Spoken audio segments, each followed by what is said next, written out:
I would like to start by thanking the organizing committee and our friend and colleague, Professor Jamal Surur, for this nice opportunity. 15 minutes, of course, is a short time to speak about a large topic as the abnormal uterine bleeding. So I will try to use my best time to highlight certain points in the problem of abnormal uterine bleeding, and then going into the topic itself, which is optimization of progesterone therapy. So without going into the definition of what is abnormal uterine bleeding, one of the main aspects which faces the clinicians is to describe or to define what is abnormal uterine bleeding, because it's very subjective. Besides the data that you can get from the patient if you actually run blood tests to see if she has anemia or other factors. So the menstrual tracker guide is a guide. However, like the same guide that you have in the labor room when you try to track the amount of bleeding, it's very subjective and it requires a lot of dedication to find out if the patient is actually bleeding excessively.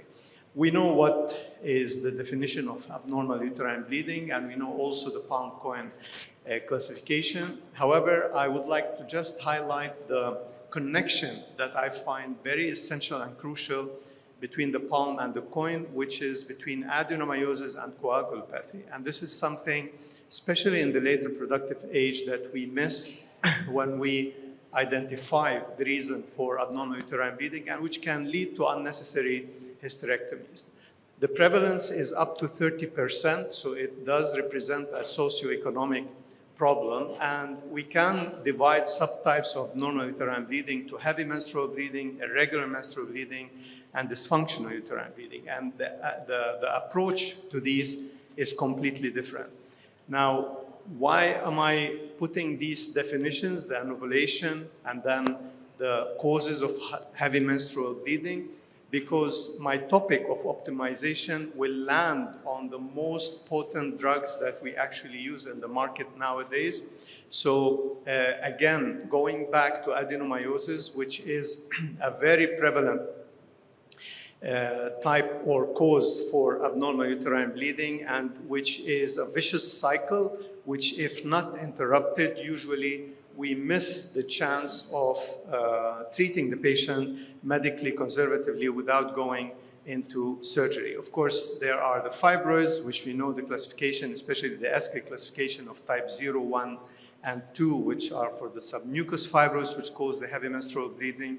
And for the irregular menstrual bleeding, like I mentioned before, this is the FIGO system, which defines accurately what is an abnormal uterine bleeding. So it's very important to have this language when we speak with the patient, because usually they go from their history about what is normal and what is abnormal. So they come to you and they say, I've been having this bleeding all my life and the hemoglobin is 6. So one very important aspect which we need to look into when we speak about irregular menstrual bleeding without even having heavy menstrual bleeding is this epidemiological study, Wang study, that was published in the United States, and which conceded 3 decades of prospective analysis of irregular menstrual period irrespective of the comorbidities. And this study found that in itself, irregular menstrual bleeding or irregular menstrual cycles might increase the risk of death before the age of 70. And again, this is irrespective of obesity, of cardiovascular, of cancer, and PCOS. And this is very interesting and relevant, because we cannot anymore consider that irregular menstrual bleeding can be, let's say, phenomena that can be accepted. And the suggestion from the group, the study group, was to include menstrual cycle as one of the vital signs of the woman in her reproductive age. So I'm not going to go into the management of abnormal uterine bleeding in detail, because there is no time for this, but we know that the hormonal treatment is the treatment of choice in the reproductive age. So tranexamic acid and interventions usually come as first line and last line. Estrogen is a therapeutic mode in the acute phase, and short-acting oral contraceptives is usually used in the cold phase. So this is the classifications of the progestogens, and I just want to stop here on the dihydrogesterone and the neta or noretesterone acetate. Dihydrogesterone is a retroprogesterone, which means that it is a semi-synthetic natural product, while noretestosterone is a testosterone derivative. This is very important to know. And these studies here show how the similarities between dihydrogesterone and noretestosterone are, first of all, in inducing an in-phase secretory transformation of the endometrium, which is similar to the natural interphase. The progesterone receptor affinity, which is similar between dihydrogesterone and noretestosterone, which is superseded only by MPA, medroxyprogesterone acetate. However, the receptor binding affinity is only for progesterone in dihydrogesterone, while noretestosterone has affinity for other important receptors like the mineralocorticoids, androgenic, and testosterone. So going into one of the most important features, which is inhibition of ovulation. So dihydrogesterone will not inhibit ovulation below the dose of 30 milligram per day. However, 0.5 milligram per day of noretestosterone would be sufficient to inhibit the ovulation. And this is important to keep in mind when you're treating fertility wishing women. So safety and tolerability are equivalent. However, going now into the conclusions, roughly between these two medications, and why do I mention that these two medications specifically? Because these are the most used medications that you tend to utilize when a woman comes with abnormal uterine bleeding. So dihydrogesterone is a more natural, highly selective for mainly progesterone receptors, while noretestosterone has selectivity for both progesterone, androgenic, and estrogen receptors. Now, one other feature of dihydrogesterone, which is studied in women in their middle reproductive age between 21 and 32, then one giving dihydrogesterone in no more than 20 milligram per day, it doesn't inhibit the natural plasma levels of progesterone in the woman's cycle. So basically, if you give dihydrogesterone in a cyclic fashion, you will not be inhibiting the natural cycle, which is also important in the treatment. Now, coming to noretestosterone, these are studies that try to define progesterone agents as an add-back therapy in GnRH. We know that we give usually estrogen as an add-back therapy. However, these studies compared medroxyprogesterone acetate and neta, and they found that neta in a dose of 5 milligram per day is equivalent in its vasomotor treatment of vasomotor instability and protection of bone density, and it has these two-pronged effect as well as its direct effect on the endometrium. And thus, and actually I do practice this, it is synergic with GnRH, and you can use it as an add-back agent in a dose of 5 to 10 milligrams daily basis.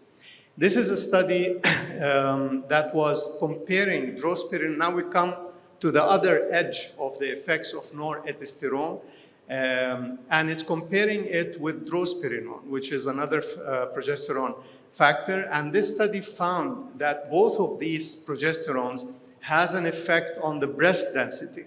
And they found that drospirenone might have more proliferation effect on the breast epithelial cells. However, noretestosterone will induce more breast density than the usual.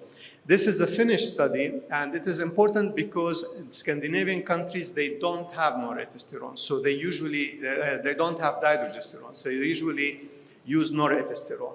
And in this study, they highlighted that as much as it is a potent progesterone, that's why we use it to inhibit the heavy menstrual bleeding, it does have, there have to be considerations about its effect on breast cancer high-risk patients, as well as on its effect for causing thromboembolic incidents, beside the other side effects as migraine and aura. These essential points are mentioned in these references, and which study the effect, the physiological effect of progesterone on normal breast epithelium. And the consensus that we have is that there is no evidence that suggests that progesterones per se can increase or decrease the mitotic effect or activity in the breast tissue. However, besides dydrogesterone and progesterone, it is not recommended to include progesterones in the treatment for women with high risk for breast cancer that have family risk or that have mutations of BRCA1 and BRCA2.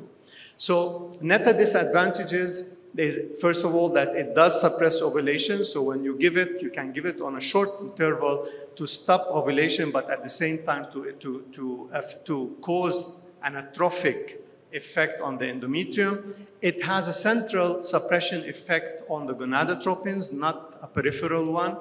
It binds to estrogen receptors. Hence, if you give 5 to 10 milligrams of noretesterone, it converts to an equivalent of 30 to 60 microgram of ethinyl estradiol.